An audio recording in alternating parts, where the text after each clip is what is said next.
All right, let's take a look at collections. Just like Lightroom, there are collections in here, and they are important to use inside of Capture One to organize your work a little bit better. Now, as you guys saw before when we were doing importing, there was another way to have it kind of smart group images together, but you could use that to create collections also.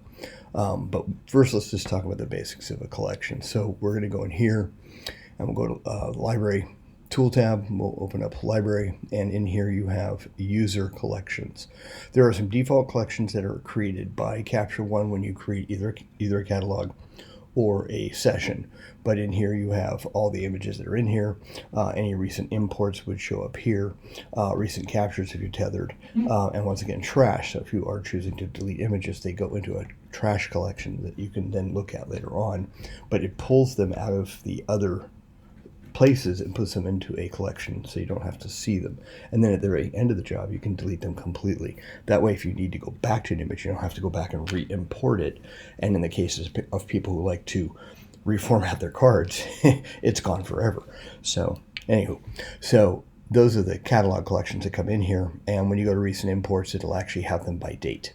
Now, when I go into user collections, I would just basically click here, and I've got an option of creating an album and a smart album, which are the basics of what we call a collection and a smart collection in Lightroom. We also have a project and a group. Now with the, go ahead and create an album, and for this album, I'm just going to call it Fire. Call it Wildfire Shots. And I've got one image selected. If I'd had more images selected, it would have grabbed those too. So I'm going to go ahead and grab the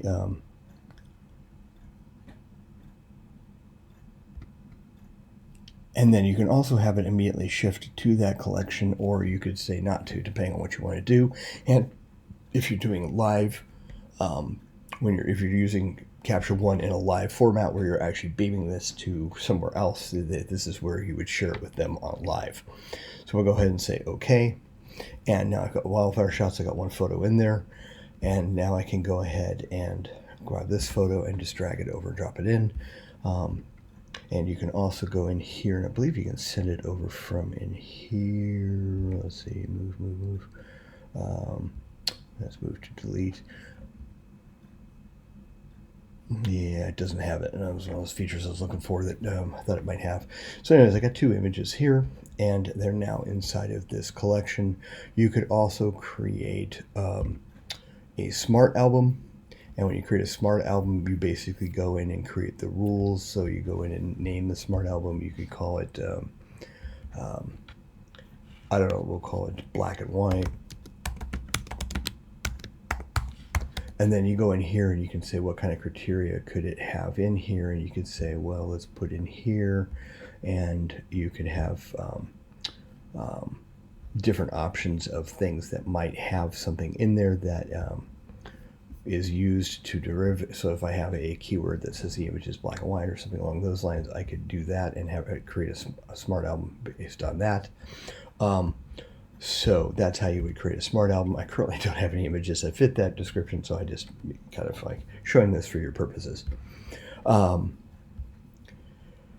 then you can create a project, which basically allows you to make a just another type of collection, but it's actually a project collection. And this one we'll just call it Syncing.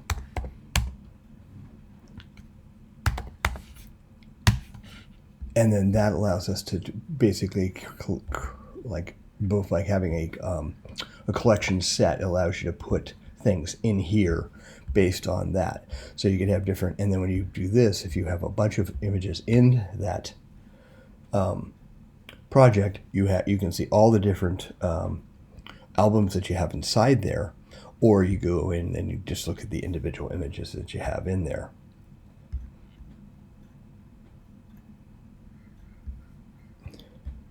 So there we go. That's how to use this.